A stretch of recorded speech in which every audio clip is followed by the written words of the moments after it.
Today has been a day of rest after 6 consecutive days of walking. I went into the local village just to look for a bar of soap, and I'm going to let somebody else do the talking because I had a really surprise encounter.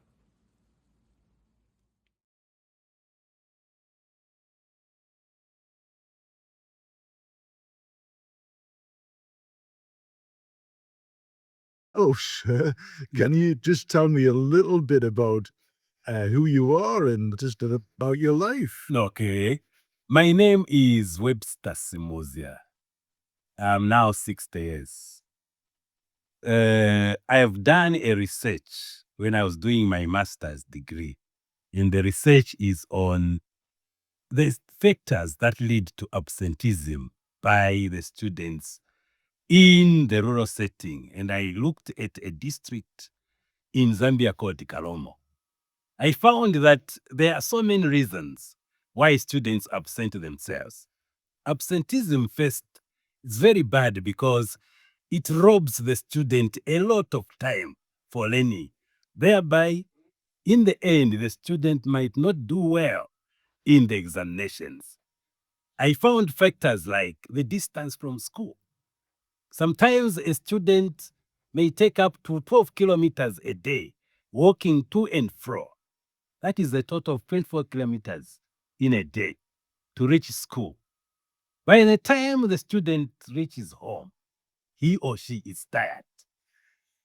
And at home as well, the student is expected to do some household chores or some household work, like cooking and also looking after cattle. Then at the end, the following day, you're supposed to again cover 24 kilometers on foot. So most of the students, by that, they find education very unpleasing to them. Another factor could be initiation ceremonies.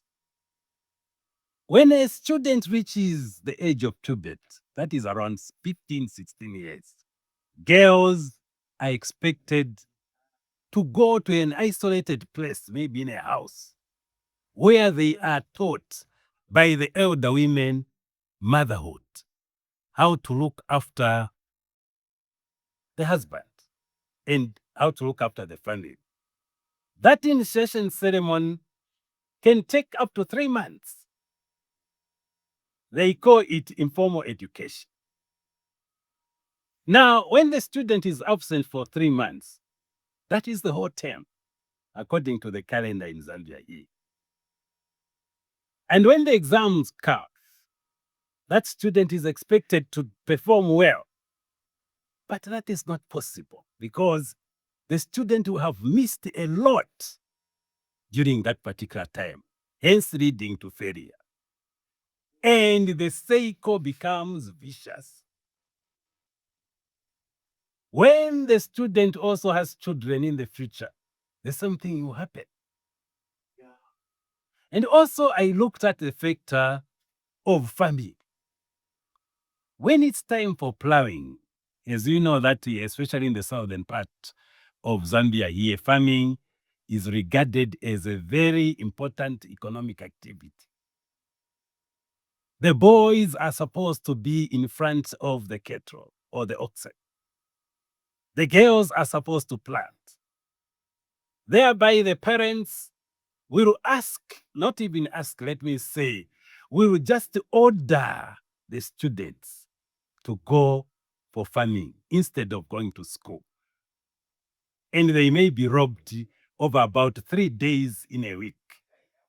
Thereby, at the end, when the exams come, those students are not going to do very well. It also includes the cattle herding, looking after cattle. Cattle are a very important social and economic aspect of the people of Southern Province, especially the Tonga.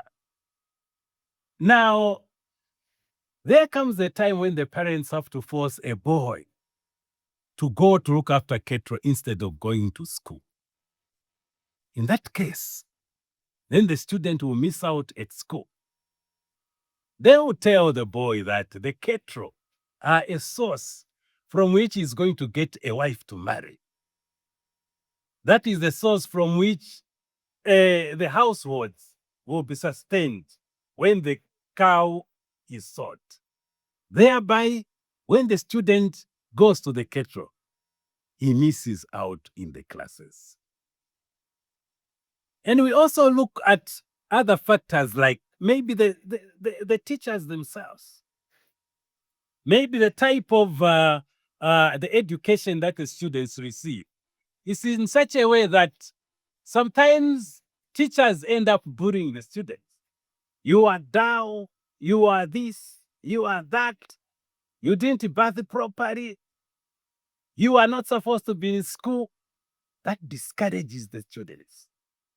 And once students are discouraged, they are not even going to attend the school. They'll find the school a very unpleasant place to be at. I don't know whether I should continue. The book that I produced is this one. That's it. My batteries are charged, so to speak. Actually, they're not, because there's been no electricity where I'm staying. But we'll get over that problem. But internally, I'm feeling like I'm ready to take on another day's walking. So I think that's going to be my next challenge, 25k to the next destination. Who knows what surprising chance encounters I'll have then.